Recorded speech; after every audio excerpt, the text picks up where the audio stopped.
नमस्कार दोस्तों, स्वागत है आपका काकंद एसआर कॉम्पिटिटिव जोन में। दोस्तों, हमने पिछली क्लास में कोशिका से संबंधित कॉन्सेप्ट वाली चीजें समझी थी कि कोशिका क्या है, उसके कौन कौन से अंग होते हैं और उन अंगों की क्या उपयोगिताएं होती हैं, और उनसे मैंने आपको बताया था कि कौन कौन से महत्वपूर्ण उसके अंग हैं जिनसे प्रश्न आते हैं। तो आज के सेगमेंट में हम उसी सेल यानी कि कोशिका से संबंधित कुछ महत्वपूर्ण प्रश्नों पर चर्चा करेंगे, और आप लोगों से एक आग्रह है कि आप अपने क्वेश्चन का आंसर जो है वो कमेंट के माध्यम से दीजिएगा।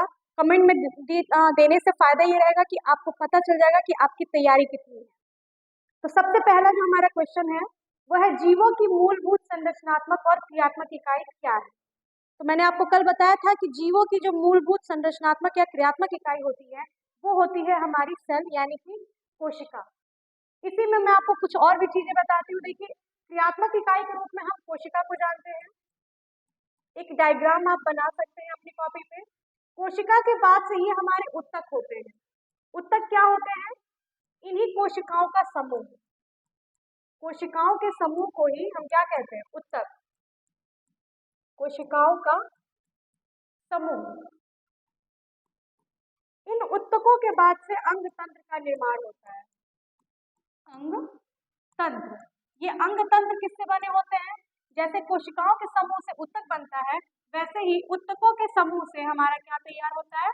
अंग तंत्र बनता है।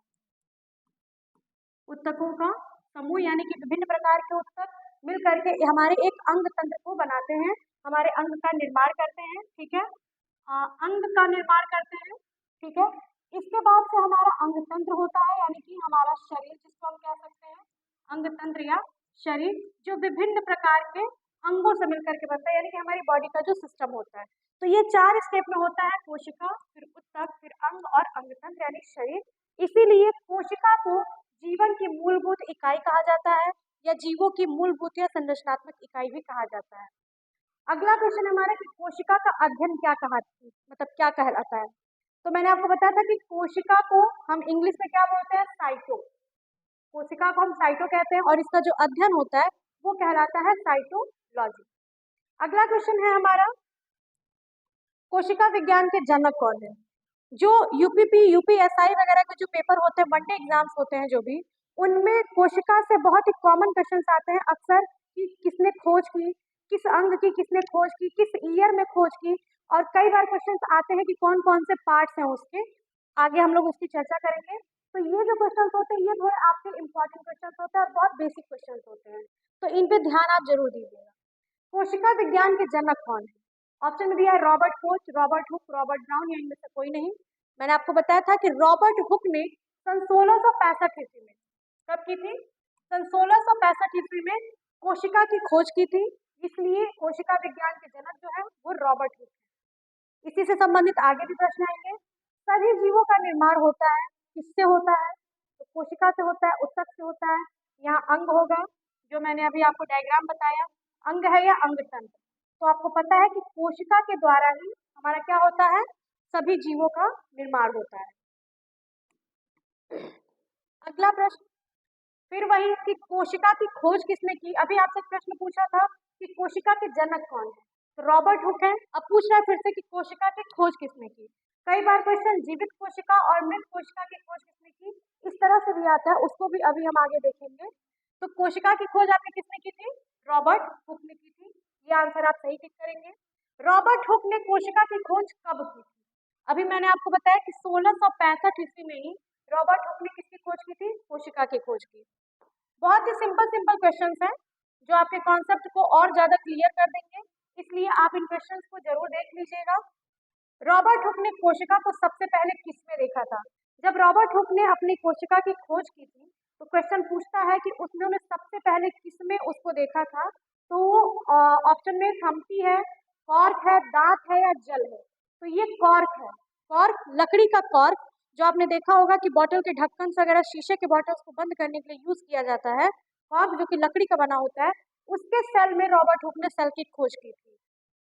अगला प्रश्न है कि कोशिका का अर्थ क्या होता है। तो कोशिका का अर्थ, कई बच्चे कंफ्यूजन में मधुमक्खी का छत्ता लगा देते हैं क्योंकि उसकी जो आकृति होती है, संरचना होती है, वो छत्ते के जैसे दिखाई देती है, लेकिन इसका अर्थ होता है छोटा कमरा। कोशिका का अर्थ है, शाब्दिक अर्थ है छोटा कमरा। अगला प्रश्न है हमारा, माइक्रोग्राफिया जो पुस्तक है उसके लेखक कौन थे? तो इसको आप ऐसे याद रखिए कि माइक्रोग्राफिया जो है, क्योंकि रॉबर्ट हुक ने उसकी खोज की है, तो इसलिए माइक्रोग्राफिया के जो राइटर होंगे या लेखक होंगे वो रॉबर्ट हुक है। अगला प्रश्न है कि जीवित कोशिका की खोज किसने की? मैंने अभी आपको बताया कि इससे संबंधित प्रश्न आते हैं। तो जीवित कोशिका की खोज किसने की है? जीवित कोशिका की खोज रॉबर्ट हुक ने की है। दोबारा वही प्रश्न आ गया है। ये प्रश्न देखते हैं कि कोशिका का सिद्धांत किसने दिया है। तो दोस्तों अभी तक आप पढ़ रहे थे कि कोशिका की खोज किसने की है। अब प्रश्न ये बनता है कि कोशिका का सिद्धांत किसने दिया है। तो कोशिका का सिद्धांत दिया था स्वीडन एवं स्वान। इसको आप सही कर लीजिएगा, स्लाइडेन एवं स्वान। स्लाइडेन एवं स्वान ने दिया था कब? 1838 ईस्वी में। ठीक है, स्लाइडेन एवं स्वान ने कोशिका का सिद्धांत दिया था 1838 ईस्वी में। अगला प्रश्न है कि कोशिका में जीव द्रव्य की खोज किसने की। अब देखिए जीव द्रव्य को पूछा है, तो इसका सही आंसर जो है वो होगा डू जॉर्डिन। कई बार कंफ्यूजन में आप क्वेश्चंस को देखते हैं तो उसमें कई लोग पुरकिंजे लगाते हैं, लेकिन पुरकिंजे नहीं होगा, क्योंकि डू जॉर्डिन ने क्या किया था 1857 ईस्वी में जीव द्रव्य यानी कि प्रोटोप्लाज्म की खोज की थी। और पुरकिंजे ने क्या किया था? जीव द्रव्य को प्रोटोप्लाज्म नाम दिया था। क्या किया था? प्रोटोप्लाज्म नाम दिया था। इसीलिए क्या कहते हैं इसको? जीव द्रव्य की कई बार इनको खोजकर्ता के नाम से जाना जाता है।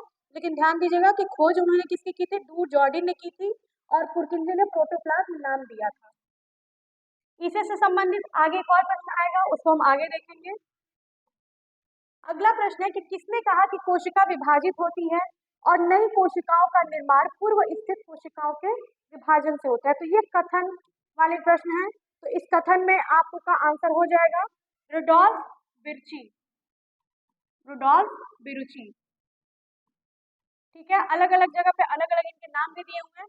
तो रुडोल्फ विर्ची ने क्या किया था? ये कथन दिया था कि कोशिका विभाजित होती है और नई कोशिकाओं का निर्माण पूर्व स्थित कोशिकाओं के विभाजन से होता है। क्योंकि कोशिका विभाजन का जो सिद्धांत है वो भी विर्ची ने दिया था। कब दिया था? 1955 1955 में दिया था। अगला क्वेश्चन है, ये एक सेंटेंस है कि ओमनिस सेलुला ई सेलुला, ये किसने कहा है? तो ये भी रुडोल्फ विर्ची ने ही कहा था, विरुची ने। 1955 में जब इन्होंने कोशिका विभाजन का सिद्धांत दिया था, कोशिका विभाजन के बारे में डेफिनेशन दिया था, तो उन्होंने यही शब्द बोला था, ओमनिस सेलुला ई सेलुला। तो इसको जरूर याद रखिएगा, ये इंपॉर्टेंट हो सकता है आपके लिए। अगला प्रश्न है कि जंतु कोशिका का बाह्य आवरण जो होता है वो क्या कहलाता है? जंतु कोशिका और पादप कोशिका दोनों के ही बाह्य आवरण होते हैं।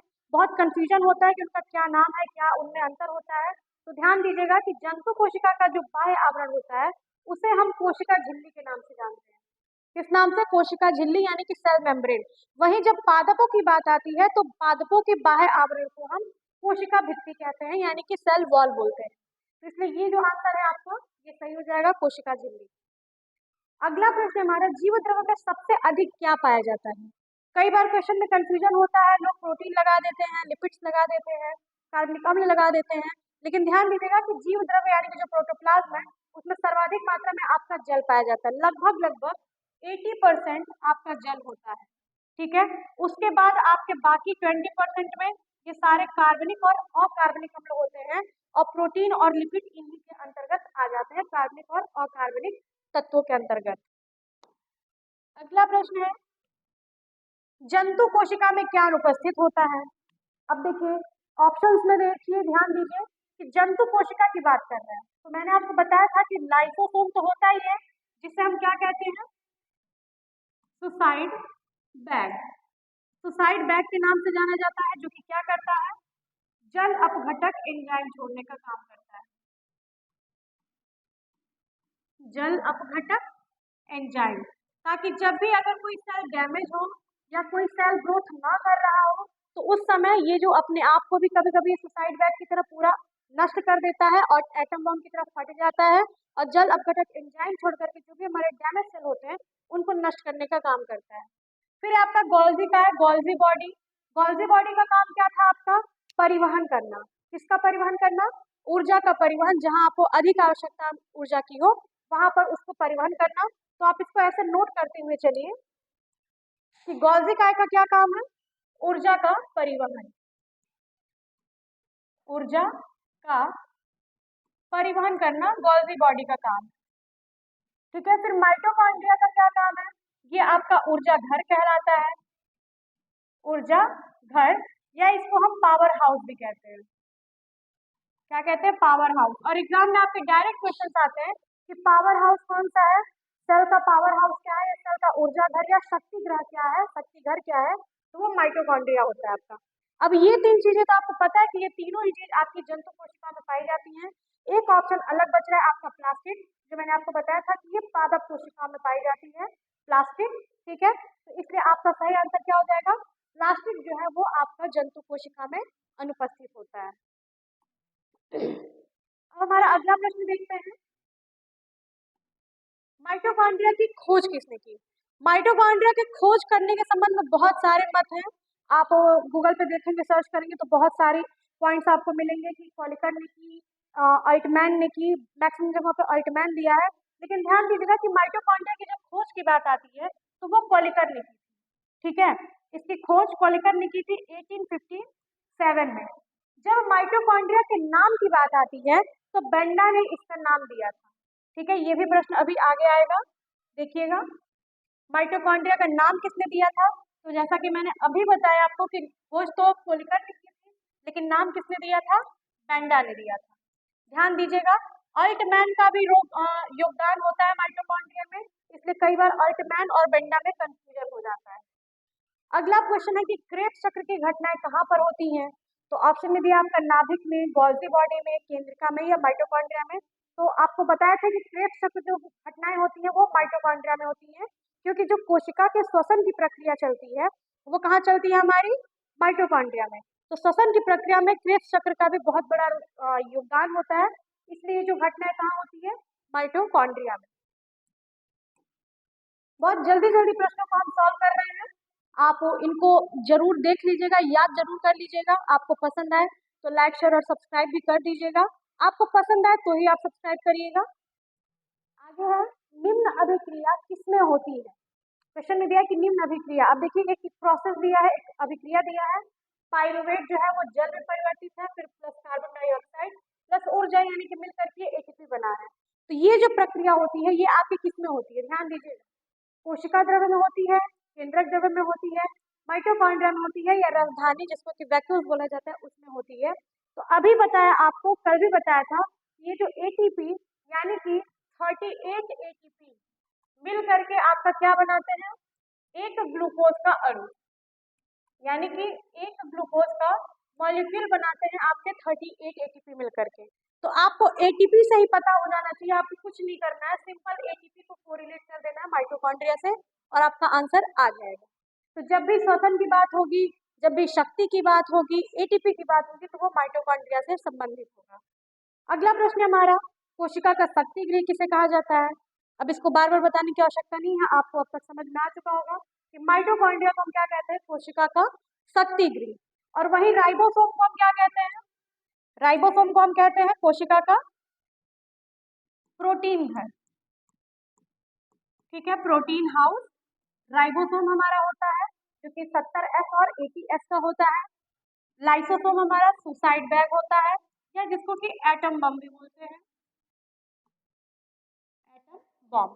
ठीक है, बाकी ये लवक जो है या प्लास्टिक जो होते हैं ये आपके पौधों में होते हैं, ये आपके जंतु कोशिका में नहीं होते हैं। अगला प्रश्न है हमारा, ये आखिरी प्रश्न है इस सीरीज का, कि निम्न में से किसमें कोशिका को नष्ट करने की क्षमता होती है? ध्यान दीजिएगा, कोशिका को किसकी बात कर रहा है? कोशिका को नष्ट करने की बात कर रहा है, यानी कि सेल जो है नष्ट होते हैं, तो वो क्षमता किसमें होती है? क्या माइटोकॉन्ड्रिया में होगी, लाइसोसोम में होगी, राइबोसोम में होगी, या लवक में होगी? तो आपको जैसे पहले पता है कि राइबोसोम जो प्रोटीन घर है, माइटोकॉन्ड्रिया शक्ति गृह है, लवक का इसमें कोई रोल नहीं है यहाँ पे। तो लाइसोसोम जिसको कि हम एटम बॉम्ब भी बोलते हैं या सुसाइड बैग भी बोलते हैं, वो कोशिका को नष्ट करने का काम करता है। तो दोस्तों ये थे आपके कोशिका से संबंधित कुछ महत्वपूर्ण प्रश्न। आप अगर इनका स्क्रीनशॉट लेना चाहते हैं तो ले सकते हैं।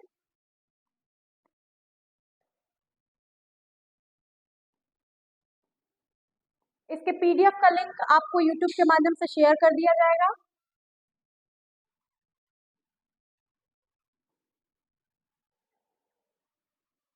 क्वेश्चन को आप ध्यान से जरूर पढ़ लीजिएगा किसी भी एग्जाम को देने जाने से पहले, क्योंकि क्वेश्चन का जो पैटर्न होता है वो यही होता है, इससे बाहर के क्वेश्चंस नहीं आते हैं। अब इसके बाद बायोलॉजी का हमारा नेक्स्ट सेगमेंट होगा अगली वीडियो में। आप लोग स्क्रीनशॉट लेते रहिए और जरूर से पढ़ लीजिएगा। पहले क्वेश्चन का आंसर खुद देने का प्रयास करिएगा। तो ये था आपका कोशिका से संबंधित प्रश्न। मिलते हैं हम अगली क्लास में। धन्यवाद।